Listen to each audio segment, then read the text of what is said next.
Today I'll be demonstrating some of my custom Photoshop brushes for you. These are brushes that paint hair and fur.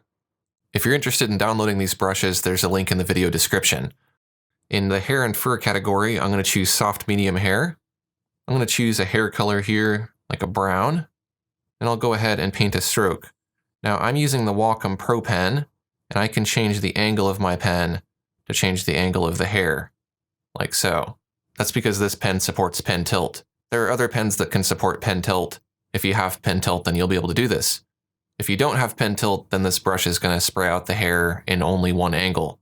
So the way that you would use this brush is you would just build up the hair like this, overlapping it on itself. And there you go, you got an instant foxtail. You could also change the size of the brush to get smaller, finer hair. And of course, you could change the color of the hair if you wanted this brownish color. You could have something like that. Let's try the next brush, and that is soft short hair. Now this hair kind of fans out in a radial pattern, so you would use this for shorter hair. Of course, you can make the brush smaller, and you can get smaller, finer hair, or you can make it bigger, and you can get bigger, broader hair. Let's try thick, long hair. This is another brush that supports pen tilt, so as I tilt my pen, I can change the direction of the hair. So this sprays out really long, thick hairs, really bristly hairs, like maybe something that you'd have on the mane of a zebra or something like that. Or maybe it could be porcupine quills. You might even find if you're doing landscapes that these brushes would work for a landscape as well.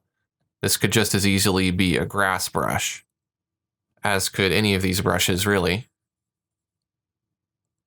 Let's try thick medium hair next. We'll go back to a fur color here.